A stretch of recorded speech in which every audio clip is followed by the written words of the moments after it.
2025 সালের সিবিএসইর দশম শ্রেণীর ফলাফল ইতিমধ্যেই প্রকাশিত হয়েছে।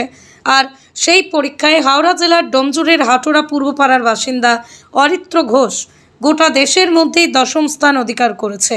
অরিত্র ঘোষ আলমপুরের গুরুনানক পাবলিক স্কুলের দশম শ্রেণীর ছাত্র। আর এবছর সিবিএসই পরীক্ষায় তার মোট প্রাপ্ত নম্বর 491।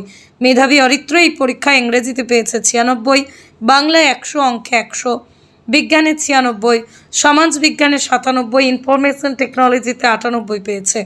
অরিত্র জানায় তার এই সাফল্যের পিছনে বাবা মা দাদা ছাড়াও স্কুলের সকল শিক্ষক শিক্ষিকাদের মধ্যে অনেক ভূমিকা রয়েছে।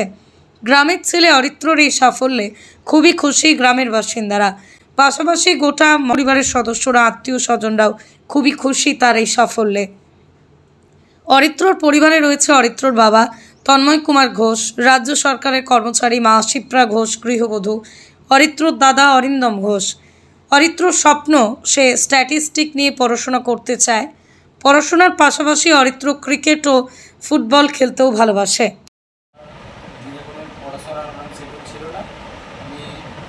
যতক্ষণ পেরেছি, যতক্ষণ ইচ্ছা হয়েছে ততক্ষণই পড়ার চেষ্টা করেছি এবং তাতেই হয়েছে।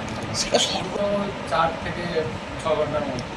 এই যে 4 থেকে 6 স্কুলের শিক্ষক শিক্ষিকা সবসময় আমাকে সহযোগিতা করেছেন। যখনই গাইডেন্সের প্রয়োজন হয়েছে তারা আমায় সাহায্য করেছে। যখনই ডাউট হয়েছে, যখনই কোনো বিষয়ে কোশ্চেনের সাব টপিক আমি বুঝতে পারিনি, শিক্ষক শিক্ষিকা তো সবসময় সহযোগিতা আমার পাশে লেগেছেন আর মনোবল জুগিয়েছে। আগামী দিনে স্ট্যাটিস্টিক নিয়ে পড়ার ইচ্ছা রয়েছে। এত সাবজেক্ট থাকতে আমি একটু ডেটা ড্রিভেন ওয়ার্ল্ডের দিকে যাচ্ছি, তো আমার এইটাই ইচ্ছা আছে। পড়াশোনা করতে আমার ফুটবল খেলার দিকে একটু যোগাযোগ, খেলাধুলো করতে আমি ভালোবাসি। এছাড়াও গল্প বই পড়েছি আর এমনি খবরের কাগজ। পড়াশোনার মধ্যে কোন সাবজেক্ট প্রিয়?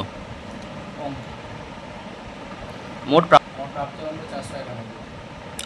আমি এতটা আশা করিনি, তাহলে ওর ওপর আমার একটা ছিল যে ও পাবে।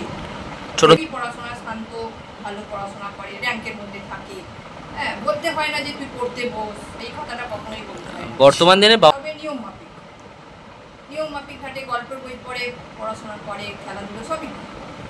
ওর যেটা নিয়ে ইচ্ছা সেটাই আমাদেরও ইচ্ছা। আমরা তো কোনো জোর দিয়ে বলতে পারবো না যে ও কি নিয়ে, ওর যেটা ভালো লাগে সেটাই ভালো। ওর যা ইচ্ছা ও সেই ইচ্ছাতেই ও স্বপ্ন পূরণ করবো, সেটাই আমাদের ইচ্ছা। আমাদের অন্য কোনো ব্যাপার জোর করে কিছু বলবো চাকরি দেবো না।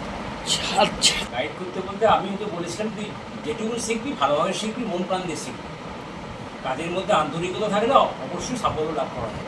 আজকে এটাই ওকে বলেছি। আজকে ছেলে গোটা নিশ্চয়ই গর্বিত।